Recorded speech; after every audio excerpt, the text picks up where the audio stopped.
Podtacular, the unofficial Halo Universe podcast, presents episode 885, VIP Tuning, recorded live on July 25th, 2024.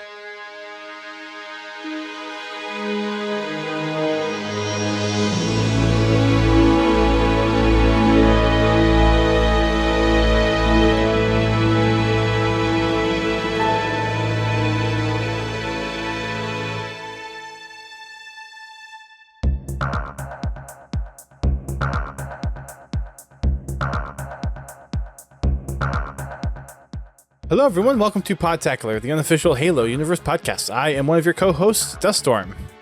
I'm your other co-host, Godzilla T. And we get to see GT from the side this time. Yeah. We get the side profile. Not looking at my nose anymore. No. Well, anyway. Anyways, yeah. We've got a big pot of news to actually discuss today, so we're going to change topics of what we were going to originally talk about, which was going to be Shadows of Reach and Divine Wind, and talk about the next update that's coming to Halo Infinite, because there's actually a pretty decent size of stuff to talk about.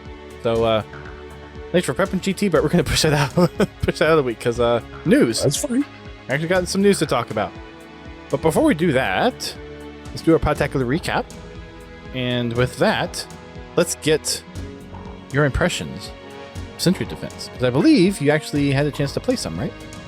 Yeah, we actually spent the night in it. I mean, it's fun for a while, but then it gets a little monotonous, in my opinion. So they did a really good job of having a pretty decent map rotation, so you weren't just playing the same map over and over again. That the rotation seemed to be pretty good. I don't know if the power weapons are overdone or underdone as far as power weapons and vehicles. Interesting. Okay. As far as it being against the boss, or? Well, I mean, just as far as balance. Yeah. I think I know what you're talking about. Don't get me wrong, it's nice to have the vehicles, especially when you're trying to attack the boss. Because really shooting it with an AR or a bandit, just not even worth the time. I mean, you put half a clip in one before you make one little tick come off of it, which I understand because of the vehicle and power weapon situation. You know, the boss has to be able to take a certain amount of damage from these higher power weapons and vehicles, but then it almost seems like it goes too fast. Yeah. And I wonder if that's just a side effect, because I don't think you're ever supposed to fight against that boss in Infinite with a vehicle, right? Like, there's no way to even get a vehicle in there, so they've never really tuned. Because my assumption is that boss is just pulled straight out of Infinite, so whatever damage tables they have against it. They've changed something, because even in Infinite, he's not. I mean, even on Legendary, he doesn't feel that tanky. Well, I don't feel that he's very tanky in this mode. Well, I mean, compared to handheld weapons. I mean, he doesn't seem as hard to damage with an AR in campaign as versus in playlist. True. There probably has been a health scale, but to account for the plenty of power weapons and vehicles and all this other stuff. But then there's like on the map with the big gun in the middle. Deadlock? Yeah. The banished turret? Yeah. Yeah, you can get on one of the banished turrets, fire over the mountain, and hit the boss from the lookout where camo spawns. I think. Really? You can shoot? Yeah, you can. Provided nobody's shooting at you. Well, the other you can turn the turret, shoot up over the mountain, and it takes a little bit of wiggling, but there's a spot where you can actually land shots on one of the bosses. You're talking about with the scrap cannon? The scrap cannon, yeah. Okay. See, I know on the other the side, splash damage will actually hit the boss. I know on the other side, if you get a gungoose, you can lob the gungoose from where it spawns in the little vehicle bay over the little chasm between kind of the sniper rock area by the sniper tower and the wall of the map. You can just gungoose that thing to Kingdom Come. I don't think you can do that the other way. Like I when I saw it's definitely one-sided players on that map, it's definitely one-sided. Other maps are better with the balance as far as there is the positioning. And honestly, during the whole gameplay that we played on that map, we only played one game. I was the only one that ever went over there and did it. And the only reason I did it is because I saw a guy streaming the playlist doing it. Yeah. Because I would have never even thought about trying it. No, me neither. Once I saw someone doing that gungoose trick in another match that I was playing, I definitely used that last Friday. But anyway, like I said, it's kind of a catch-22. You take the vehicles out, but then you have to reduce the health of the boss so that your regular light arms can actually damage the thing. But then, it takes away something from the game mode. Because BTB it's always kind of been a vehicle play type playlist. Yep. So, I did enjoy the game mode. Each map presents its own challenges, especially when you haven't played them before, so you don't know where spawns are for weapons or vehicles. But I just don't. Good for a short-term playlist, but as far as something long-term, I don't think it's going to work. I think the concept is nice because it is something a little bit different than like a territories or Dominion. Or even Firefight. Firefight. It has Firefight-esque mechanics, but you're still playing against another team of real people. I did see several comments across social media once this came out or shortly after this came out of someone make Warzone in Halo Infinite or bring Warzone back. Because it is kind of like touching into that a little bit. You've got Firefight, and then you've got... Warzone's kind of Infinite is more than capable of duplicating, for the most part, Warzone. Yeah, they just have to give you the bosses in Forge, which I guess most of them's kind of there now, and to some degree, so you probably could actually recreate Warzone in Forge at this point. Yeah, you can recreate Warzone, and the canvases are big enough, you probably recreate all the Warzone maps if you wanted to actually duplicate Halo 5. I've got a mission now to go find Warzone maps whenever they get created and do that for a custom night. Whenever we do our next custom night. Yeah. As far as Warzone as a playlist, no. Maybe for customs, fine. But if they bring something like that to a playlist, I might try it out, but I most likely won't hang around in it. Because honestly, I got enough of Warzone in Halo 5. Got burned by that wreck pool? Well, no, it's not so much that. It's just the gameplay got boring. It's the same thing. I could predict all the enemy spawns. I knew what was coming. So if there's a way to randomize when the enemies spawned and where they spawned. Even that, there's only a limited amount of time, a limited way you could do it. I'm just saying, and without the depth of weapons that Halo 5 has, that's certainly a challenge. I just don't think it would be near the draw that Warzone was.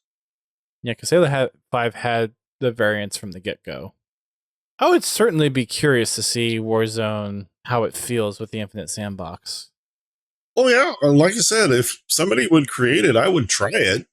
Yeah, we've got some weapon variants, so it's definitely not as robust as Halo 5's weapon sandbox. Which, well, for most of the weapons, we have two variants. Yes. So I would love to see that come back. Like, that weapon sandbox in Halo 5 was amazing. Mm-hmm. And I guess you want to have, like, weapons for roles and whatnot. And yeah, there were lots of weapons that had crossover roles for Halo 5 Guardians. But from a custom game perspective, leave them all in there. From a matchmaking perspective, sure, maybe have a little bit more of a subset. But Super Fiesta got really popular in Halo 5. Like, there's a reason for it because it's chaos and people love chaos. Yeah, I was kind of hoping they'd bring those weapons forward. Not for campaign, not for multiplayer, just for customs. If there's ever like a Halo Ultimate instead of a Halo Infinite, which we thought Halo Infinite was going to be the end-all be-all, but there's going to be another Halo. Yeah. It's like just bring every feature that Halo's ever had into one game engine. Yeah, you don't have to make it all for multiplayer or campaign. Exactly. Just put it in there. Exactly. Let the community come up with how to use it. It's like we've had all these real things. Super Fiesta. I mean, we kind of got it. It's not the same feeling as Halo 5, but at least it's a little bit better. I mean, I play Husky Raid and Super Fiesta as far as like I go into the I forget which playlist it is now in Halo Infinite, but I have those two quick play. Thank you. Have those two filtered on, and that's my dailies. Like I go in there and I have a good time with it. Sometimes I get stomped, and it's like it's Fiesta. I get stomped. That's fine. Yeah, it kind of hides the whole MMR fiasco with it, and it's like, yeah, don't you can't really. They're fun, but it's not like getting the answer. No. I mean, or the fuel rod that has the multiple explosions, or the grenade launcher, or Norfang, or Fang. Yeah, or the what was the shotgun? Oh, Oath Sworn. Yeah. You know, those. Yeah, that shot. Oh my gosh, that gives me chills just thinking about that. That's it, right? Thanks, Bobby. Blaze of Glory. Oh, Oath Sworn was was the one under that. The mid tier. Yeah, thank you, Blaze of Glory. Gosh, now I'm gonna go play Halo 5. That sandbox was one of the best sandboxes. Yeah. I've seen some guys go on tears with it too. So, but anyway, you know, it just anyone still want to go for Achilles? The Fiesta we have now is just not the same. It's still fun, but it's not that fun. That kind of fun. Right. Phrase that correctly. I gotcha. I do think something like a Sentry Defense does kind of help fill a mode gap. And granted, there's still a lot of modes that I haven't made it in, and there's a new mode that's coming in the next operation, and we'll get to that in a little bit. But it's not quite fully Warzone. It's not firefight. It's definitely PvPvE, but the points are purely based on environment. So it's almost kind of like a territories, but instead of just controlling a zone, you have a boss to defeat. So there's definitely pulls from multiple other game modes into this experience, but it's different enough where I could see it kind of being its own mode. It definitely needs some tweaks as far as boss positioning, where maybe the weapon tables and damage tables are altered a little bit. I mean, you get a vehicle. I think it's fine if you have a vehicle sitting in front of the boss, it should be able to do damage to it pretty quickly. And I think for the most part it does. There's definitely some sight lines that need to be adjusted for the different maps and things. Maybe just forge some rocks in certain places or some walls. And then for I guess that's kind of the really only Sentry type of AI that you get. So I think it kind of fills a little bit of a niche. It's not different enough, I think, to warrant to be its like own unique mode within the greater scheme of things, but it is kind of an interesting take on things. So it's a little bit different. So appreciate kind of the breakup in the monotony, and I'm happy they extended it because I found it quite fun actually. There were times where I went in solo, which I know when you go in solo in big team, you're you're bound to get a crazy back and forth of, okay, you're going to win some games and lose some games because of how the parties that you get. But overall, I really enjoyed it. And I actually, a few times, did that instead for my dailies because I just enjoyed it that much. I mean, I didn't say I wouldn't play it. It just, You don't wanna- I would play it if it was like part of the playlist. Yeah, if it was a mode option alongside Slayer, Capture Right. the Flag, Total Control, Stockpile. Like if it was in the rotation, I think it would be a decent addition. Yeah. It needs some tweaks, obviously, but I think it fits well within that BTB architecture within Elite Infinite. Yeah, I tend to like the objective based game modes more Same. than just straight up Slayer, because I suck at slaying. So I'm still hit or miss. I've gotten better at Infinite, but I'm still hit or miss at Slayer. I could be completely on fire in a few games, and then I'm completely trash the next few games. And sometimes I can go for like a week or a month without playing, and then I hop right back on. I am getting no scopes and headshots that don't make sense. Yeah. And then after a week or so, I'm back to my normal. Usually my first game's great. My second game is not as great, and then they just go to the toilet from there for the rest of the night. So you need short bursts of playtime.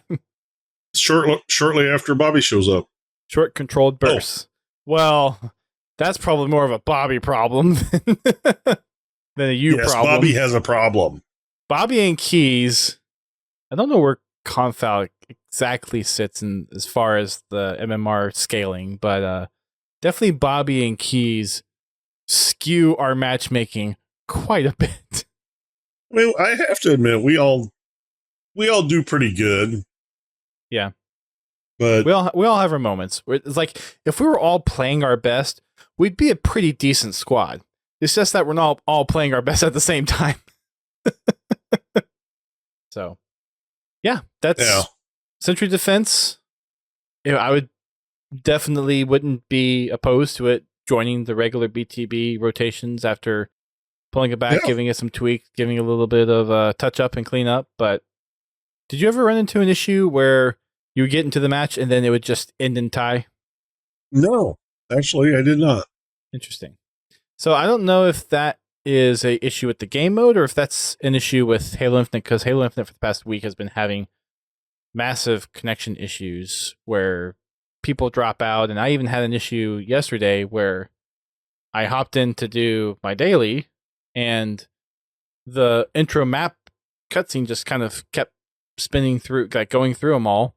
And then I got banned for unsporting behavior because I was inactive. It's like, the game hasn't even loaded. I'm sitting here waiting for the game to start, but it's been 5 minutes. So there's definitely some matchmaking stuff going on. And I know I've seen it all over socials. And I think Halo support mentioned some kind of back-end update that released either today or yesterday to hopefully fix some of those issues. But Infinite's been plagued with a lot of matchmaking issues lately.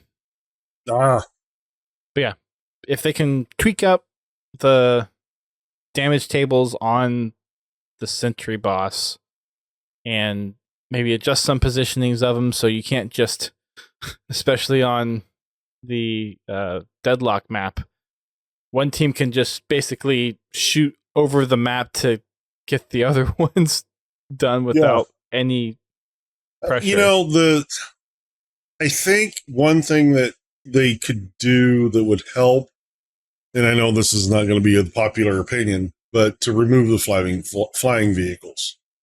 Because the Banshee, I mean, you can literally just hover on the other side of the map and just pepper the boss and not really face anything.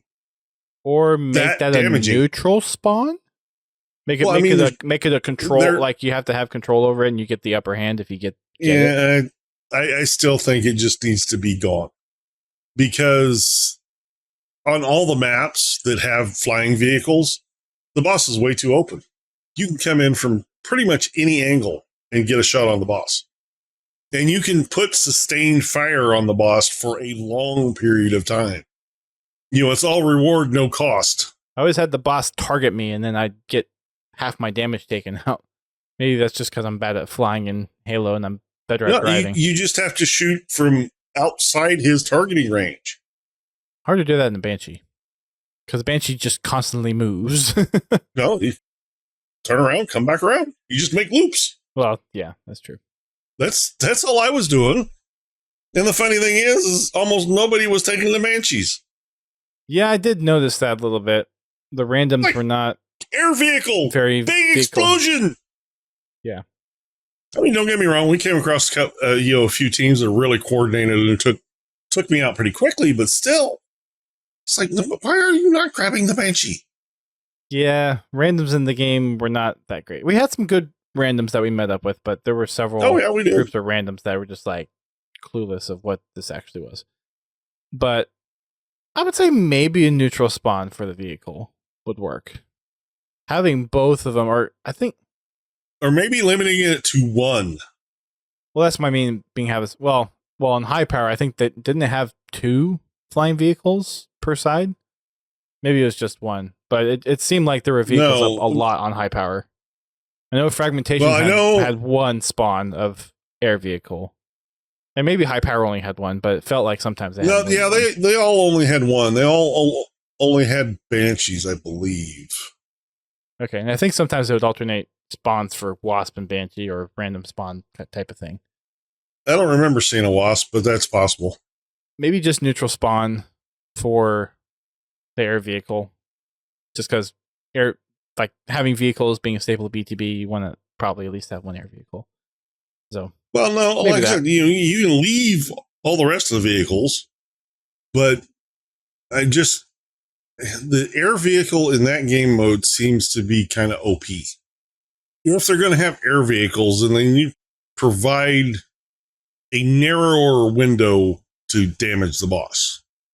I think that the reason that's a problem is because all the points come from the boss, and there's no points as far as Spartans you kill. It's not like the Warzone scoring system where you get points for killing the bosses, you get points for killing the AI, but you also get points for killing enemy Spartans.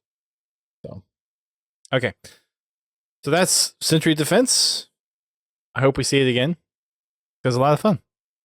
And I'm sure we'll see Warzone here pretty soon in Forge of some form or fashion, and it'll probably get put into matchmaking at some point. So we'll see. I'm pretty sure somebody's already working on it. I'm sure there is. I mean, they did a battle royale, and the initial releases of that were done within a year of Forge coming out. So undoubtedly, someone's been working on the Warzone mode for some time, and I think with this Sentry Defense, someone's just going to kind of finally seal that all together and put it out there. The Forge Falcons aren't doing it at this point. Then I don't know who is. All right, let's jump into the news then. We've got several things to cover because we have a new operation coming up. But before that, we have another small, what do they call these? There was a name for them, but they have the small story. There was a name for them. I forget what they used to call them. But it's Halo Anvil Accord. This is a free kind of small form narrative. It's all based around Anvil Station and the current operation, the one that's going out the door next week. There's an audio book format on YouTube. It's about 20 minutes long. There's the article version of it that you can read it if you just want to read it on Waypoint, or you can download the PDF there as well. At some point, I think once I finally get caught up on all the books, we'll probably do a smash up episode of all these little stories and talk about them. Because I think this is the 6th or 7th one of these now? Something like that, yeah. Thelvet Am the Arbiter and Lord Hood are in this, so nice little kind of tie back to Halo 2 and Halo 3.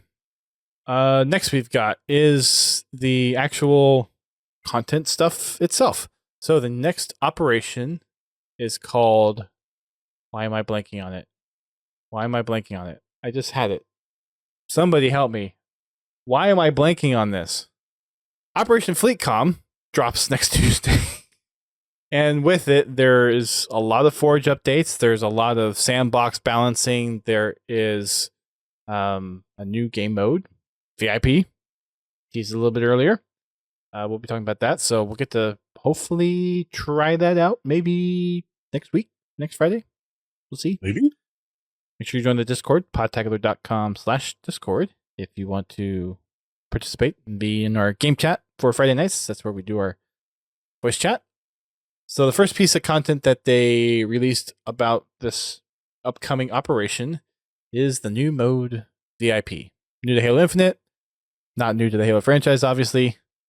Haven't seen it since Halo 3, which is sucks for custom games. I don't know from a matchmaking perspective it was a super popular game mode in Halo 3, to my recollection, but it was heavily used in custom games.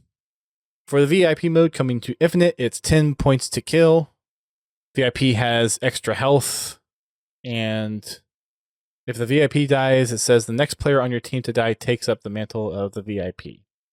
So it doesn't immediately grant the next VIP until the next person dies, which is a little bit different than I think VIP was in Halo 3. I think it just chose a next one at random.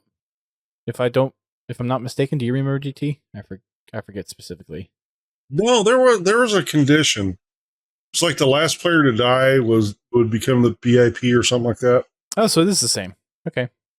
All right, fair enough. For matchmaking, this mode's going to be on Bazaar, Catalyst, Forbidden, Forest, Illusion, Interference, and Prism. The mode's going to be in Forge and custom games, and there are several Forge scripting tool events that you can utilize for VIP logic. You can set the VIP, you can clear the team VIP, you can trigger events on a new VIP getting assigned, trigger an event on the VIP getting killed. You can do a function to get who is the VIP, and then set a VFX status. We'll get to a little bit more of that whenever we get to more of the Forge stuff. Headhunter is also returning later in this operation. So the mode from Reach, that's a chaotic mode in and of itself. What's your stance on Headhunter? Never really got into it. Let's put it this way. I played it long enough to get my achievement. That was it. It was. And it was pure dumb luck I was actually able to get that one. I remember several lobby nights that we were helping others get that achievement. It was like, oh, my skull's over here. And then just trying to help people get that 10 skull Mine capture. Was a total random. I literally, you could not plan this. Is there a video clip of this? I wish there was, but I didn't have the ability to record them. It was on Ascension, the remake, whatever they called it. I got killed and I respawned. Oh, that map. Yeah. Okay. Yep. I'm down at the bottom of the chain gun tower, down on that the side path. Yep. Okay. I come around the corner. The tower power side. Yeah, I'm on sniper spawn side. Yeah. Anyway, I come around that rock just to see two people die. They killed each other. And fountain of skulls. Okay. Cool. So I ran over there, pick them all up. I've got enough skulls to get my achievement. Right then, just as somebody's coming down the freaking ramp to kill my the collection point spawns. Oh, that's great. That's great. I'm like, you could not, you can't predict that stuff. The game just saved your butt. In other words, Halo handed me that achievement on a silver platter. It did. It really did. It's like, okay. Yeah, I won't say no to that. That's great. And I mean, I could see that guy's mouth just watering with that little number above my head. The little crown skull, or the little crown icon to indicate max skulls. And then, boop, game over. Nice. It's a hit or miss whenever I played it in Halo 5. And I think that really just more came down to my skill. Because it's really, in a way, FFA VIP is kind of what it is. Yeah. Except for everybody's the VIP. At least whoever has the most skills. Or yeah, whoever has the most, points. I'm definitely willing to try it again because it's been so long since I've actually played Headhunter. I think the last time I actually played it was when it was modded into Halo 4. I don't think I've actually played it since then. It's definitely got its moments. I think it's a fun, different mode to kind of mix things up with. So definitely curious to try it again. Yeah, with all the movement stuff and all the different equipment in Halo Infinite, it's gonna really change how that mode works. Yeah, I probably won't even. Because you can repulse skulls off probably or whatever. I don't know if they'll use skulls, but well, if it's the newer, if they've got it laid out like the newer version of Headhunter, it's just based off kills. Whoever had the highest kills on the leaderboard got a nice little big number above their head to let everybody know that they were in the lead. And then if you killed them, you got bonus points for killing them. It depends on which version of Headhunter it is. I don't remember that specific version. I believe you. I just don't remember that specific version. Because there was... I think that was... There's another mode in Halo 4. They called it Headhunter. They may have called it something else. I don't know. There was Regicide in Halo 4. Maybe I'm thinking of Regicide. Because Regicide is where if you killed the player on the other team that had the most points, you got bonus points for your team. This was it was a free for all mode. So, well, I think they had an FFA mode too, where the person that was in the lead, you could get normal points from killing anyone else, but if you killed the person that was in the lead, who was the king, you got bonus points for getting that kill. Maybe that's what I'm thinking of. Yeah, that's what I'm thinking of. I think it was 50 points or something like that. Because back in Halo 4, everything was done in increments of 10 instead of 1. I'm glad they changed that for Infinite, where it's back down to 1. Because that was just silly. I never understood that. It was COD. That's how COD does it. That's part of that. I don't know why COD does it. Is it just so they can have double-digit numbers? Oh, I got 260 points. The bigger the numbers, the bigger the endorphins only 26 kills. Yep, I know. I'm of the same mindset there. All right, the next article from this update is about the stuff coming to Forge in the operation. The big things of note are you can utilize Jeff Steitzer's voice lines in Forge. So outside of just what you have them in normal game mode operation, you can actually utilize over 1,000 different Jeff Steitzer recordings in your Forge scripts now, which sounds amazing. Because I'm sure we only hear of maybe 100 plus or so during regular matchmaking. So all of the fun recordings I'm sure that they have and are not something that you normally hear. Okay, Forgers, you need to make a map where you can just walk around the map and trigger every single one of the lines. The example video that they have is you just activate a banish button and you can play it. So that's how they kind of demonstrate it. You just walk around just walk around a map, pushing buttons or walking on plates to trigger all the lines. Well, you could do have you seen the videos of, I think this is probably Halo 2 or Halo 3 development time frame, where they have the sections of a map that's every different sound effect. And whenever you pull the trigger or something, it plays that sound effect, whatever slice you're in. It's just do that, but just every little pad that you step on, once you fire your gun, it plays the Jeff Steitzer sound. There you go. Or something like that. Or you enter a zone and then you step on the plate, and you could probably do that. Step on a plate. Triple kill. Triple kill. Triple kill. Over 1,000 different Jeff Steitzer lines, though. That's and the one they have in here is extra crispy. So I actually think I have that one. I'm not sure what that one is. I don't know if I've ever gotten it. No, a while back I found a file containing voice lines from Jeff Steitzer, stuff that wasn't used in the game. And no, they're not even on my soundboard. Where are they? Anyway, but yeah, there was a whole bunch of stuff that he did, stuff that just wasn't used in the game. Yeah, I think they released several different of those recordings from Halo 4 and Halo 5 that Jeff recorded in There's some of these in here too, apparently. Like the extra crispy is not one that is in the game normally, but they added in here. So there's probably maybe up to 100 separate voice lines that they just recorded in the booth and they're just throwing into Forge.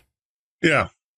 With the node graphs, you can have a announcer voice play for all players, a specific player, or the team. So customizable there. And there's a custom game option that's called announcer voice that you can actually, I think, remove or like have certain things that would normally play not play at all. So like if you didn't want to have double kill or triple kill played and just want to like killing spree or killing frenzy, I think you can modify that in that game mode.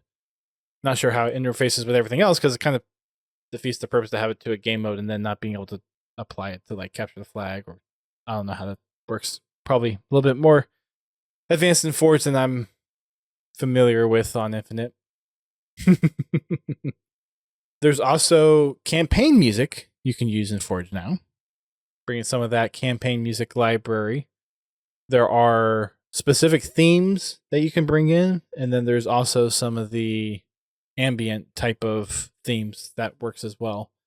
All these Bird ferns have a start and stop for all players, team, and player. And then the music themes that they have listed here are Banished, The Endless, Forerunner, Monitor, Covenant, UNSC, Heroic, Special, and 8-Bit. And the next thing is additional UI markers that you can utilize within your custom game experience. And these are being used to support the new modes that are coming in, Headhunter and VIP. But there's a lot of additional capabilities that these markers provide. You can adjust progress on them. You can specify what the marker does. I'm not going to go through all of these because this is a lot of different options that you have within Forge to utilize and customize these. But there's differences as far as like how far away do you have to be from the node in order for the icon to become visible. Is it visible for a team, player, for everybody?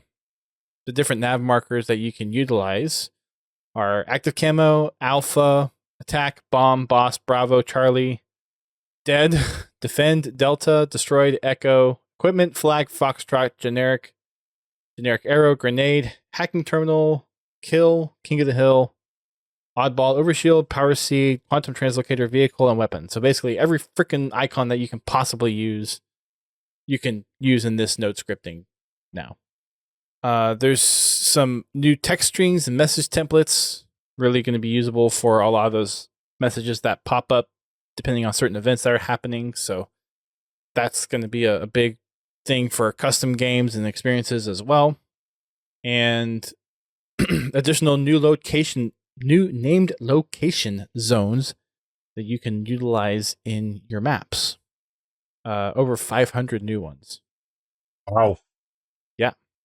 And then the armor effect thing, which we touched on when we were talking about the VIP mode, you can now utilize that to specify a V effect that you want on the armor. So the Iratus overlay for infected, you can actually control that now within customs and Forge games, which is, I think, going to be huge. There is a highlight for VIP that helps distinguish that player. They didn't mention anything in here about adding additional effects other than what's going to be coming with VIP and the Iratus overlay for infection, but I'm hoping they add additional ones to that palette because it doesn't make sense to just have two of them. So hopefully that's something that they're going to continue to add. And then there's some other minigame modes that they're adding as well. Asymmetric minigame, BTB, asymmetric, minigame competitive, and minigame competitive asymmetric. So. Well, that just rolls off the tongue, doesn't it? Right. Lots of cool things for Forge. Lots of new experiences that I can't wait to play.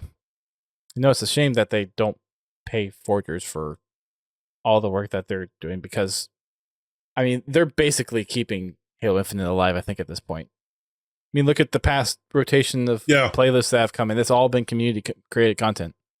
Yeah.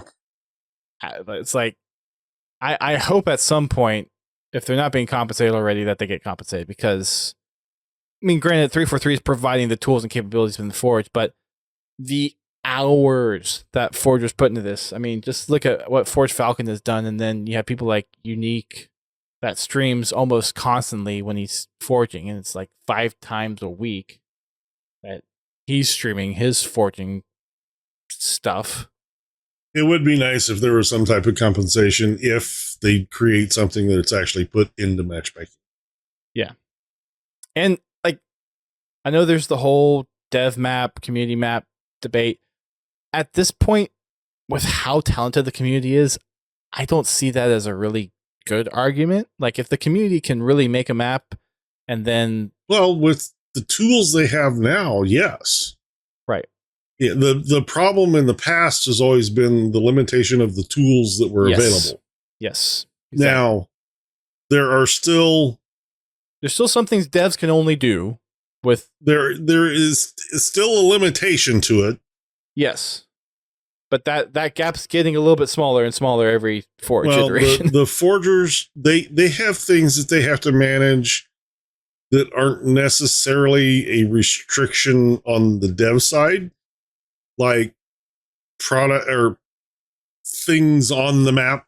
Yep. If they want to make a certain geometry of a map or a certain piece, forgers have to pull multiple pieces in, where for developers, just I move these triangles here, here, and it's like done. Yeah. Not quite that easy, but yeah. The blurring line is definitely getting smaller between the two. Oh, yeah. From a visual fidelity perspective. The part right now, the part that the forgers are really lacking is they have to be very conscious about what they put on the map so that the map performs well when being played. Where the devs can generate the items and you don't take the performance hit, because instead of using 3 items to make one particular item or one particular look, they can just make it look create a new item. They want it to. Yeah. Right. So, there is still a pretty good gap between a forge map and a dev map. But yes, it is definitely that gap is definitely getting smaller. Yep. For sure. Next we have is the sandbox update. Lots of weapon balances coming into this, and I appreciate them for doing this. I hope they continue to do this for several other updates as well, because actually seeing a side-by-side comparison is a big way to understand what's going on. But they actually have a few of the changes, the distinct changes that they've made within the weapon tuning, like before and after videos. One of the big ones that has really caught the community's attention is you can actually grenade jump again. So you don't just get damage, but there's actually a impulse effect, concussive blast now that you can actually use for grenades. So kind of upping the strategy, restoring some functionality from previous Halo titles a bit. That was the big one that got a lot of attention, I think today. Yeah, today. But we'll kind of run down the list here. I haven't had a chance to go through the whole thing, so I'm probably going to stumble over a few of them as I kind of skim and go through things. But the Disruptor has had its damage over time altered. So that's the shock little pistol thing. They've basically made it to where instead of just kind of having this initial super combine that doesn't drain shields any further after that, it continues to drain shields so you can actually get kills quicker with the plain Disruptor. The Bandit Evo has a little bit of a slower shot between bullet firings, but it's a slower time to kill. So instead of 6 bullets to kill, it's now 5. But that time between shots is a little bit more delayed, but that time to kill is still less. So that's been balanced a little bit. Sentinel Beam, they have removed the headshot ability of the Sentinel Beam because they've said that they saw some behaviors with it that was kind of undesirable. So they disabled the headshot capability. and made it to where the damage, no matter where you hit a Spartan, is a little bit more kind of evenly distributed. Ravager has been decreased from 6 shots to 5 shots of direct hit to kill an enemy player, which, thank you, because I still feel like that weapon is not very useful, so that seems to make it a little bit more useful. For the AR, this was a weird one. Apparently, when you got into the bloom state, all the bullets would kind of just fill in closer to the outer ring of that bloom, and they're making a change where now the bullets will be more randomly spread throughout the entire reticle bloom, not just the edges. So a little bit more consistency on the AR. Reload speed on the skewer has been decreased, so it reloads faster. The spanker has been a little bit adjusted, so the damage fall off, so like how much damage is done further away from the initial blast has been decreased, and the max of reserve ammo that you can have goes up from 6 to 8. Sniper and Bulldog reserve ammo has gone up a clip for those as well. Yay, everybody gets more Bulldog ammo. Just what we need. An additional full round of Spanker rockets, snipers rounds, and Bulldog rounds. Well, I mean, for the rocket launcher, that's fine because rarely do you get to pick up 2 magazines on a rocket launcher because that's determined by how many rockets the game mode sets to the spawn. It's going to require yes, it will be helpful, but you're going to have to do a lot more planning if you want to maximize the amount of ammo in a rocket launcher, where a Bulldog that spawns way more often than a rocket launcher. That's true. And is in certain people's hands pretty damn lethal. Not in my hands. No. Rockets are fun. I like my rockets. So, it'll be interesting to see what happens. Gotcha. Legendary weapon variants have also been given a overhaul as well. The Stalker Rifle Ultra, has been reduced down to 3 shots to kill instead of 4. 3 shots is actually what the regular Stalker Rifle requires. I don't know why the Ultra one took more shots. I guess it's just because it was more rapid fire. But yeah, they've reduced that down to 3 shots, and they've also tweaked some other settings. Apparently, there was some perceived weapon jamming based on just timings of animations and whatnot, so they've tweaked those to make that a little bit more reliable. The Volatile Skewer has had its projectile arc match now the regular Skewer's arc. So I guess that's kind of a nerf a little bit of it, so you just can't, it's not quite as accurate. You still have to judge for the arch a little bit. So that's been updated. The Mangler has a faster rate of fire for the legendary version. The Impact Commando has less bloom, and the ADS is a little bit more snappy. The Ravager has had a lot of changes done to it. The splash effect will deal more damage over time, and a direct hit from it will now be an insta-kill. So that helps. Unbound Plasma Pistol. The primary shot now shoots 3 individual projectiles. It also has a little bit more heat resistance, so it takes a little bit more time for it to overheat if you're doing single trigger presses. And they've also added the EMP effect to it as well. And they've made a slight tweak to the Flex Fire Sniper, where the weapon swap time, they call that the ready up time. So whenever you swap a weapon and it has to come up to reload, or before you can actually shoot it, they've reduced that time down a little bit as well. Talked about the grenades a little bit. Vehicles have also gotten a little bit of a boost. They've reduced the health on the wings of the Ghost. They decreased the Ghost's reverse speed and slowed down the lateral movement. So they basically have done a big nerf to the Ghost, which kind of makes sense because I feel like the Ghost is definitely one of the more versatile and effective vehicles in Halo Infinite at this point. So they made a lot of changes to the Banshees. Yep.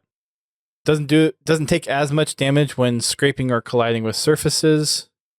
They've adjusted the recovery time for the Banshee bomb, so it's faster there. And the projectile is actually faster too. They've also made some movement updates with whenever you do the Banshee roll, how your velocity is tracked and maintained as well. So that's it for the sandbox updates. Lots of changes, lots of balances coming next Tuesday. Definitely going to change my dailies with Super Fiesta and Husky Raid. So get to learn all these adjustments. And then the last thing we have is a ranked update. They talk about some of the significant weapons that are used across competitive. So they recap those. They also update some of the layouts for the competitive maps that are being used. Specifically for Aquarius, they have swapped the thruster and overshield, so the overshield now spawns on the top middle on the bridge instead of where the thruster pack was. So I think they probably have little bit different spawns to support that. They've done some changes to matchmaking and CSR requirements for having to either match solo or being able to match with the party.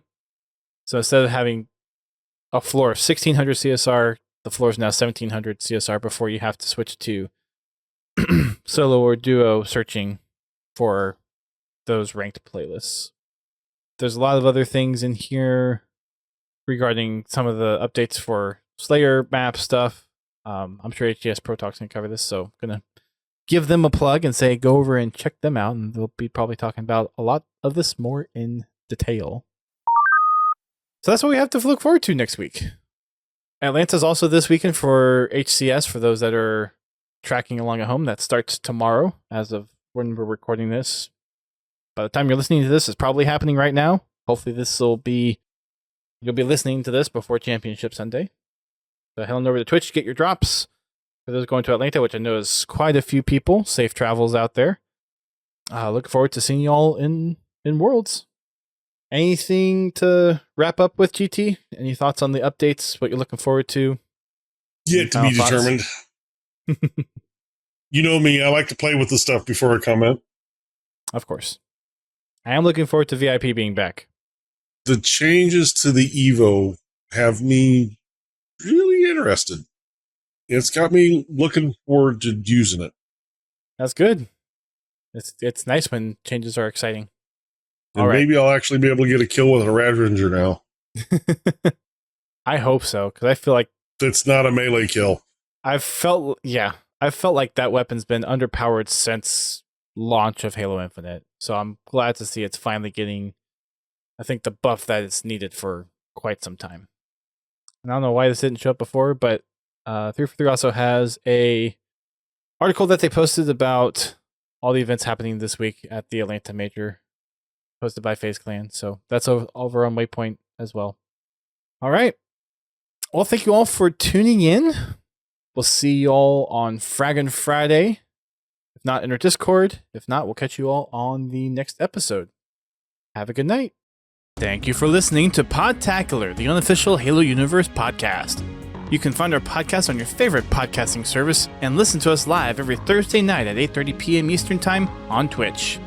Check out our website, podtacular.com, and join the community on Discord at podtacular.com/Discord. If you want to play Halo with us, come join us for Fraggin' Fridays at 8:30 p.m. Eastern Time. You can find us on Twitter, Facebook, Instagram, and YouTube. Become a supporter of the show by sharing the show with your friends and family, or help keep the lights on by subscribing to us on Twitch, donating via PayPal, or becoming a patron alongside Confal, Pins Halo, and Prestige Ace. Until next time, keep on fragging trucks.